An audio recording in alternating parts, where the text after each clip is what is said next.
මේ වීඩියෝ එකත් එක්ක දැන් එකතු වෙන්නේ ඉදිරියේදී පාවිච්චි කරපු ලැප්ටොප් එකක් මිලදී ගන්න හිතන් ඉන්න කෙනෙක් නම් අනිවාර්යයෙන්ම වීඩියෝ එකත් එක්ක දිගටම රැඳිලා ඉන්න මොකද වැදගත් කාරණා කිහිපයක්ම කියනවා. ඉතින් ඔයා පාවිච්චි කරපු ලැප්ටොප් එකක් ගන්න යනකොට බලන්න ඕනේ කාරණා කිහිපයක් තමයි අද වීඩියෝ එකෙන් කතා කරන්න යන්නේ. එහෙම නැත්නම් ඔයා සාමාන්‍යයෙන් ලොකු ගාණක් ගෙවලා ලෙඩ ගොඩක් ගෙදර අරන් යනවා වෙන්න පුළුවන්. ඒ නිසා අනිවාර්යයෙන්ම මේ කාරණා ටික බලලා ලැප්ටොප් එකක් මිලදී ගන්න පාවිච්චි කරපු වෙන්නම් ගන්න. ඉතින් වැඩි කතා ඕනේ අපි යමු කෙලිම වීඩියෝ එකට. මේ ගිහන් Brother YouTube channel එක මම ගිහන් චාරුක.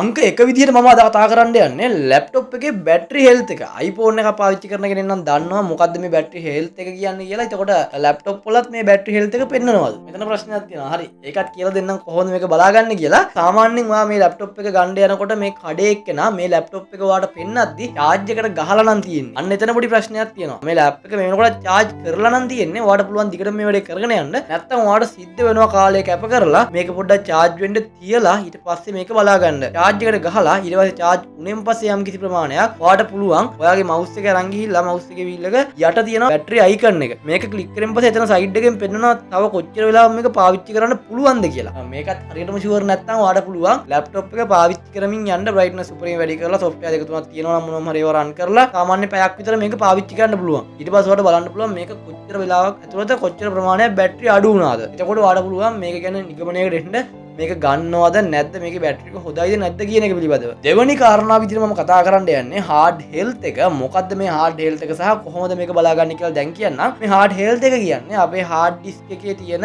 අපිට පාවිච්චි කරලා මේක සාමාන්‍ය අවුරුදු 2-3ක් වෙනවා නම් ලොකුවට මේක ප්‍රශ්නයක් නෑ. සාමාන්‍ය පරණ ලැප් එකක් නම් මේකේ hard health එක අනිවාර්යයෙන්ම බලලා ගන්න ඕනේ. මේ hard health එක බලාගන්නේ කොහොමද කියලා දැන් බලමු. ඔයාලට පුළුවන් crystal disk කියන software එක හරහා මේක බලා ගන්න. ඉතින් මේකට අවශ්‍ය link එකක් තියෙනවා නම් මම දාන්නම් එකේ මේ ස්පෙල්නුත් මම සයිට් එකෙන් දාන්න. ඔයාලට පුළුවන් මේ software එක භාවිතා කරලා කොහොමද hard එකේ තත්ත්වය කියන එක බලන්න සහ hard එක cautionද මේකත් බලන්න හැටි මම කියන්නම්.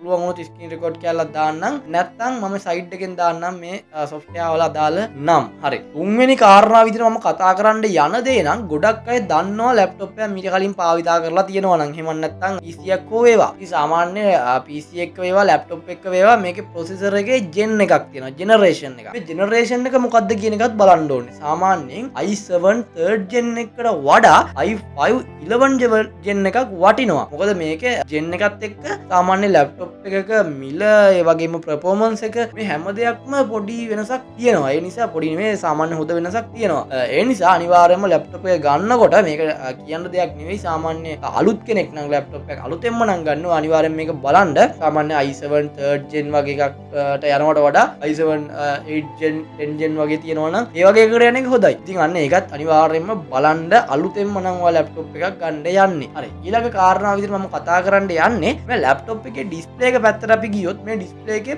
පැච් තියෙනවා. තරු පායලා වගේ සුදු පාට වෙලා මොනවම හරි පැච් තියෙනවද කියන එක හොඳට චෙක් කරලා බලන්න. ඔයාට මේක බලාගන්න එයාලා සමහර විට මේක හොයන්න බැරි වෙන්න ඔයාගේ ඩිස්ප්ලේ එකේ වෝල්පේපර් එක විදිහට සාමාන්‍ය අහසක තරු පායලා තියෙන වෝල්පේපර් එකක් වගේ දාලා තියෙන්න පුළුවන්. එතකොට මේක හොයන්න බෑ.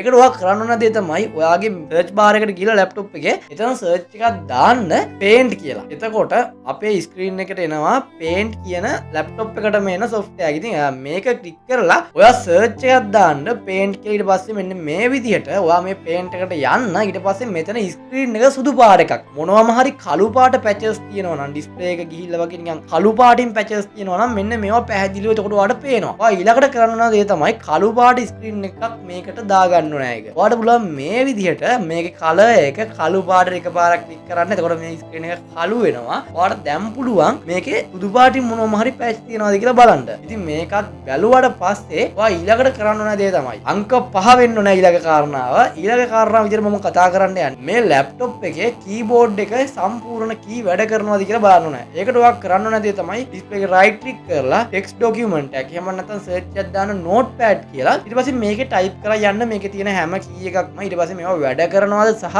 සමහර කී එක දිගට එබීගෙන යනවා නම් මේකේ කීබෝඩ් එක ෂෝට්. ඉතින් ඒකත් බලලා ගන්න. ඊළඟ කාරණාව විදිහට මම කතා කරන්න යන්නේ 6 වෙනි කාරණාව මේකේ mouse pad එක පොඩ්ඩක් චෙක් කරන්න. මේක චෙක් කරන්න කියන්නේ සාමාන්‍යයෙන් පොඩ්ඩක් ක්ලික් කරලා right click එක සහ මේ ක්ලික් දෙක කරලා ඒ වගේම touch එක හොඳට touch වෙනවද මේ දේවල් පොඩ්ඩක් චෙක් කරලා බලන්න.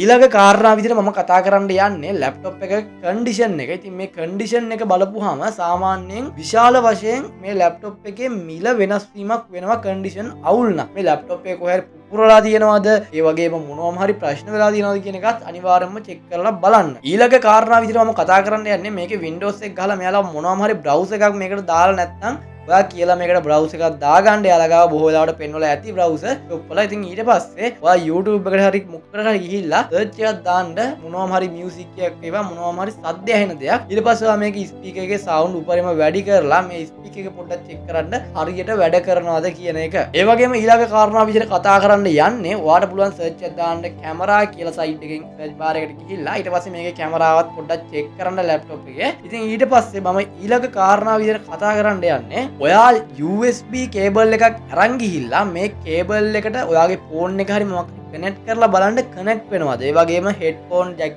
එකක් ගහලා බලන්න ඒවා වැඩද. ඒ වගේම මේ කේබල් ගැහුවට පස්සේ කේබල් හෙල්ලෙනවද මෙහෙම. ඉතින් ඒවා පොඩ්ඩක් බලන්න. මොකද මේ වගේ කේබල් එක පෝට් එකක් ගැලවුණොත් ගැලවෙන්නේ බෝඩ් එකෙන්මයි. ඉතින් ඒ නිසා ඒ වගේ හෙල්ලෙන ප්‍රශ්න තියෙනවා නම් ඔයාට තවත් ලැප් එකක් එතන තියෙනවා නම් ඒ වගේ ලැප් එකකට අනේක හොඳයි. මොකද නැත්තම් USB පෝට් එහෙම කාලයක් යද්දී ඊට පස්සේ ගැලවිලා යන්න පුළුවන් බෝඩ් එකෙන්. එහෙම වුණොත් ඒක හදාගන්න යන්න ඔයාට සෑහෙන කොස්ට් එකක් යන්න පුළුවන්. මං හිතනවා මේ වීඩියෝ එක ඔයාලට වැදගත් වුණා කියලා. වැදගත් වුණා නම් අනිවාර්යයෙන්ම වීඩියෝ එකට ලයික් එකක් දාන්න. ඒ වගේම channel එක subscribe කරලා එකතු වෙන්න. මේ වගේ වැදගත් වීඩියෝ එකකින් ඉක්මනටම හම්බෙමු. මම ගිහන් චාරුක මේ ගිහන් ප්‍රදා YouTube channel එක.